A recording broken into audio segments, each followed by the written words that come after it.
Welcome to a new video in my home automation series, and as you can see now it's a review time again, and this time I have a Sonoff product, and this is the Sonoff L1 Lite. Sonoff L1 Lite is a smart LED strip.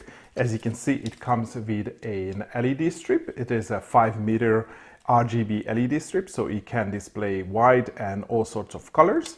It comes with a controller, so this controller connects to the Wi-Fi, and that would allow you to control the LED strip from your EV-Link application, from your smartphone. It also comes with an infrared remote, so you can change the colors, turn it on and off, change the different effects, and also increase and decrease the brightness. And also, of course, it comes with a power brick. This is a 12-volt 2 amps power brick. Similarly to the remote control from the mobile app, you can also pick any colors that you like. You can also adjust the saturation of the color. You can also adjust the brightness of the color. And as we are going to see, we will have a couple of different effects so basically like blinking, strobing, and fading effect that you can set from the mobile app. And of course, you have some of these functions here, but I think in the mobile app there are probably a little bit more variety than these four. And of course, this also have a feature that it has a built-in microphone, so you can listen to, well, music or basically any background sound, and then flash the colors based on that sound. I don't particularly like this feature because I don't think that the effect is really nice, but hey ho, this is something that you want to install in your kids' bedroom so they can dance around with music. Well, you can do that, and it supports that feature. And because it says L1 Lite, that assumes that there is a regular L1 as well. And actually there is. And I have reviewed that product probably about a year ago, maybe a little bit longer. So obviously my question was, what is the difference between the L1 and the L1 Lite? And the only information I was able to find that the L1 Lite comes with a LED strip, which is not water resistant. So this is designed to be used indoors. And the L1 actually uses an LED strip. So it's basically the same variety. So it's a 5-meter RGB LED strip, but then it uses the one which has an IP, I think 67 rating. So it has a coating on the top, which makes it waterproof. But other than that, the power brick, the power brick could be like a different model, but it's still a 12-volt 2 amp power brick. It also comes with an infrared remote. And as far as I could see, even the controller are exactly the same. So therefore, I think I'm going to speed up the review video of this unit because I've, gone a little bit more details in my other video as well. And to be honest, the functionality are going to be pretty much the same. So your decision between whether you want to do the L1 or the L1 Lite is whether you want a waterproof LED strip or you want a regular, indoor LED strip. But having said that, there is nothing really special about this LED strip. You can buy this LED strip from any other manufacturer. And in fact, if you want to extend this setup, you can do by purchasing additional LED strip. Of course, the additional strips are available from Sonoff as well, but you might as well just use any existing LED strips that you have at home, or maybe buy from a third party. And as you can see, it is a regular 12-volt LED strip with a common anode. So there are 4 connections plus 12-volt and RGB, and that's pretty much standard with RGB LED strips. And if you are new to LED strips, there are a few things that I want to mention to you. I would say that this is sort of like an entry setup if you want to use LED strip for lighting your house. I would probably not use it as a main light. I think nobody really uses LED strips for the main lighting in a room, but then you can add decorative lighting or mood lighting with this. The supplied LED strip is a version which has, I think it's called the 30 LEDs per meter, so it has 150 LEDs in the 5-meter strip. This is definitely not the most dense configuration that you can get. There are LED strips which has 60 LEDs per meter, so it's basically twice the number of LEDs. If you want more light, more brightness, you can replace this LED strip with a version which has 60 LEDs. I think actually there are versions which has even more LEDs, or of course you can extend and buy another one and then use 10 meters with the existing setup. So Sonoff states in the website that you can extend the setup with an additional 5-meter LED strip. So you can purchase another 5-meter model, and this setup would be able to, handle 10 meters altogether. As you can see, the LED strip has this 4-pin connector on one side. It's basically the 0.1 inch pin header, and on the other side there is a socket. So if you buy a second strip, you would be able to just plug the two together like this, and you can extend your 5 meters into 10 meters. The only other thing to keep in mind that there is obviously losses in this cable. So if you connect a second 5-meter one, and if you notice that in your second cable, maybe the colors at the end of your strip are not correct, that's because of the voltage drop in these LED strips. So if you are using two 5-meter ones, you can try connecting together, and if it works, then it's fine, then there is not enough, there is no significant voltage drop. But if you notice that on the second strip you are not getting correct colors, I think what you can do is you can buy like an extension cable. I haven't seen that being sold by Sonoff, but I'm pretty sure that you can find that on eBay or AliExpress, which is basically a Y cable. So normally you will plug this into the receiver like this, but you can get a Y cable which splits these 4 connections to 2 sockets. So you put the Y cable here, so that would have like 2 extension lead, and you can plug the one 5-meter strip to one end and the other 5-meter to the other end. So that would make sure that both of the strips are getting the power straight from the controller, so you wouldn't have the issues with colors fading or incorrect colors appearing at the end of the strip. So that's one thing. Also the other thing is that this power supply, as I mentioned, is 12 volts and 2 amps. I haven't really measured this power strip, but I assume that this power strip consumes 1 amp. So that would be 12 watts, so 1 amp on 12 volts. And this is why Sonoff says that you can extend it with another cable like this. So it would be up to the rating of the power supply. So the two 5-meter one would consume 2 amps altogether.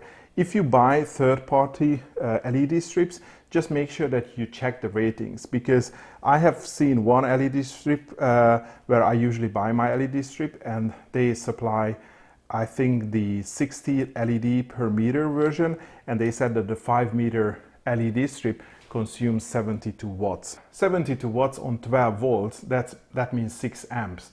So this power supply would not be able to supply that LED strip, although the controller itself would be happy to drive it, because as you can see on the controller it says that it can drive up to 144 watts. So if you are planning to use a third-party LED strip, just check the the current consumption or the wattage or the LED strip, and then make sure that the power supply is able to handle that. And of course this is just a regular 12-volt power supply, so if you need more power you can purchase additional 12-volt power, so not additional but a different replacement 12-volt power supply. I'm also going to overlay an image here on the screen from the Sonoff website, which says that if you are using multiple strips, you can use additional power supply and a repeater just to basically boost the voltage. So on your line, so you can use also multiple of these 12-volt power supplies. I know it's a little bit complicated, but you just have to be aware that there is a wattage or an ampere rating on a power supply.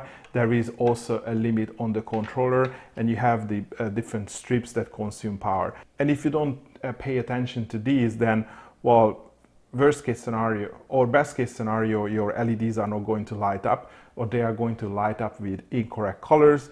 Well, of course, if you are trying to overdrive these power supplies by a lot, then, well, maybe they are not going to survive. So definitely you can, on the worst case scenario, you can damage the power supply. So just do a little bit of math at home just to make sure that your LED strips altogether are not over the rating of the controller and you have a sufficient power supply to drive them. I wanted to say this because even though that you are buying this 5-meter strip as a kit, if you only need 10 meters, you can easily extend it, and it doesn't necessarily mean that you have to buy 2 products, which means that you would have 2 controllers and 2 devices in your setup. I mean, of course, if you want to do that, you can do that as well. The other thing I also wanted to note that this is a regular analog RGB strip, which means that it can produce any colors, but it means that the entire strip is going to light up at the same colors. So if you have seen LED strips where they have effects where, you know, the colors cycle through and basically run down to the length of the LED strip, those are the digital individually addressable LED strip, and this is not that type, and this controller is designed for this one. So any effects that you have will going to be on the whole LED strip. So it's going to be entirely black or so it's going to be entirely red or blue or, you know, whatever color. So there's not going to be any difference between these LEDs on the strip.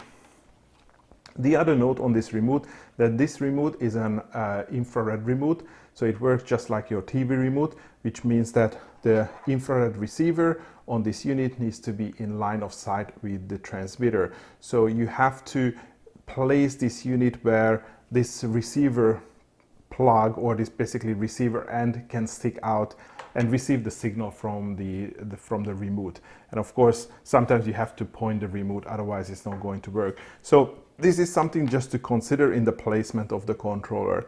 Also, as we are going to see later on, this controller has a mode where it will change the lights of the LED based on the music.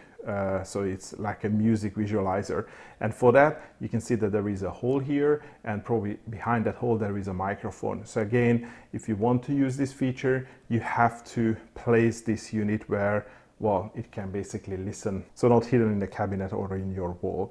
So this is just like, you know, basic considerations when you are choosing the device and you are planning how you're going to, you know, place or mount it. Also, as I said right in the beginning, that these LED strips are usually used for, you know, decorative lights. And one more reason why I'm saying that, because this is a regular RGB LED strip, which means that these small LEDs have an individual red, green and blue LED inside it. When all the red, green and blue LEDs are fully lit, it produces white light, but it's not perfectly white light. Somebody says it's a little bit bluish or purplish tint, which means that, and for this reason, you can also buy LED strips which are either RGBW, which means that red, green and blue and white. So there is like 4 small LEDs here inside this small die, or actually there are ones which are RGBWW. So they have, besides the RGB LEDs, there is a separate warm light and a separate cool light. And they are used because those separate white lights will be able to reproduce white lights much more accurately. But this model is not like that, and the controller is not like that. So you can only use it for, you know, RGB, and to be honest, mostly use it for colors.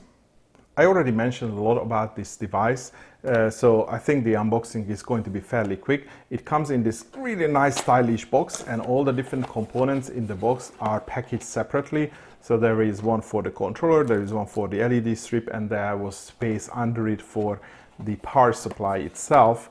And then it also comes with a small, you know, the usual manual, which tells you how you would set up the device, how you do the pairing, and, well, basically how to do the connection. But I think I've also overlaid a couple of images which say how you can, you know, add additional power boosters to the unit. And within the box, as I mentioned, there is a 12-volt 2-amp power supply. I got this European unit. I assume based on where you are ordering from, there would be different plug types available in the US or in the UK. You have the controller itself, and it has the barrel jack connection for the power cable, and it also has the infrared receiver. So again, just make sure that you can mount it somewhere where it is visible for the infrared transmitter. And on the unit, it says that it actually supports 5 to 24 volts. So there are LED strips which operate on 24 volts. So if you want to use a controller with a 24 volt LED strip, you can do that. Obviously, you have to replace the power supply as well. So you have to get a 24 volt power supply. But the controller itself is capable of doing that. And of course, it connects to the Wi-Fi. And the only connection we have on the underside is this 4-pin connector where the LED strip is going to plug into. And yeah, that's pretty much it. And the last piece is a infrared remote, and it uses a coin cell battery, and it has these features. So on off, picking different colors, picking different effects, and changing, increasing and decreasing the brightness. And yeah, I mean, it is just one of these generic infrared remotes which probably got branded by Sonoff. But hey ho, it works well, and the infrared seems to be, you know, fairly powerful. So even if you don't directly to the receiver, it bounces off the wall and then it would get received by the receiver. Okay, so let's assemble this bad boy together. So I have the power supply. I'm going to plug it into my power strip like so, and then this connects to here like so, and then I take the pin end of my LED strip and I connect it here. And well, this is just a remote, and it has a tab to isolate the battery so it doesn't drain the battery during shipping. So you have to remove that, but otherwise it is working. And I've already done the pairing and everything of this LED strip. But to be honest, to get into pairing, the only thing you have to do is you have to press on the on button for 5 seconds. Also make sure that it has line of sight with the receiver, and then it would, you know, do this breathing effect. And then you can just use the usual method, like, you know, plus and then quick pairing on your EV-Link app, and then it would pair with your account in a couple of seconds. And as you can see, I've already added it, so it says L1 Lite and it's on at the moment. And I also have a main switch here, so I can use this to turn the device on and off. And as you can see, it turns off, well, almost immediately, but when it is turning on, it uses a small effect to do that. And of course, when you turn it on and off, it will remember the status it was set the last time, and it would automatically come on to that state. So at the moment it is set to blue, and as you can see, when I turn it on and off, it will come back as blue. And even if I disconnect the power and if I plug it back again, it would also come back to the same color. Unfortunately, you can't set it to not to immediately come on when the power comes on. So if you have a power outage and if your power comes back, your LED strips will get automatically turned on, even if they were off previously. But let's carry on with the features. So if you go into the main app, you can see you have all the colors and the saturation and the brightness settings. So you can use this color wheel to change the color of the LED strip, and it does the effect, or sorry, it changes pretty much immediately. And as you can see, it's like a nice, quick and gradual change. So it fades into the next color. You also have a slider where you can control the brightness. That's nice. Actually, you can turn it down. And you also have a saturation slider, so you can move from, well, the color that you have selected, and then you can fade it all the way to, you know, white light. But you can also get a white light if you click right in the middle of this color wheel. And as you can see, I mean, even this one, I don't know how it's going to come through with the camera, because I also have some other lights and the sun is shining outside. So it comes through as a little bit bluish color, but actually it appears a little bit bluish even to my eye. So if I want a more softer, warmer color, I probably have to use this wheel just to move it, you know, further into the orange range, and then it becomes orange. Or warm, sorry, more natural warm light color. Maybe it's going to be still a little bit bluish on the camera. And you also have a on-off switch here on the lower right, and also you have options where you can pick recent colors, and you can also pick, you know, some of the recent colors and things that I have set. And the other option is the music visualizer, and that basically does this. So it, you know, quickly jumps between random colors based on, you know, sort of sound levels. And if you clamp here, you can check the speed and the sensitivity, but it is responding to that microphone inside the controller unit. As I said, I don't really like this feature. And of course, to turn it off, you just have to pick a color and it goes back to the sort of like, you know, just a standard color then. But besides this, you also have an option to do a color picker. So you can use your phone and, you know, point on a color that you want and then take a picture and it would change to that color. And it never seems to work for me quite well. But hey, well, this is, I think, this is more like a gimmick. And if you pick the mode, you can also set a few different effects. So this is the colorful, and then you have the gradient, where it fades in between colors. So I think it probably cycles through the hue colors and it fades into different colors in the, I'm not really sure how the colorful is different. And then you have the color breadth, which is more like, it is also like, well, it doesn't fade, it just switches between colors. And you have this RGB strobe, which is, I think it's horrible. And you have a gradient, and I'm not really sure how I can tell the difference between the colorful gradient and the RGB gradient. Maybe it uses different color palette, but basically it just switches between colors. And you also have the RGB pulse, which it has sort of like this fade out and the fade in effect. So it fades out from one color and fades into a different color. And another RGB one. So it's pretty much the same thing, but in different color palettes. And you also can have a different DIY gradient, a DIY pulse, and a DIY breath, and a DIY strobe. So honestly, I don't know who is using these effects, especially these blinking effects. After like, half a minute, I just find them extremely annoying and I just usually turn them off. I think these colorfuls and the gradients are fine as long as it's a slow enough change, which doesn't really bother you. But to be honest, there is no option for you to, change any of these effects. So you can't change the speed. I mean, in the music visualizer, you have sensitivity and speed, but for these effects, it just, you set it and then it runs and it's fine. And if you get fed of it, you just pick a color from the color wheel and it changes to a single color mode. Let's see what other functionality you have here. And these functionalities are going to be pretty much similar to what we see for other Sonoff devices. You have a scheduler where you can set on/off times when you want the LED strip to come on. So you can set the hour and the minute. You can also specify which day of the week, and you can specify the action, whether you want the LED strip to turn on or turn off. And of course, you can't specify to what color or intensity to turn on. So it's just going to remember what was the last setting and it will come onto that sort of like intensity or color or effect. And of course, you can create multiple of these. So, you turn on your LED strip and you turn them off at another time. So it could be ideal for, like mood lights in the evening. So it will automatically come on at 6 p.m. and they will turn off at 11 p.m. or something like that. And once you have the LED strip on, you can add a timer. So it's like a sleep timer. Let's say, after 20 minutes, I want this device to turn off. And if I save it, then the 20-minute timer is now running.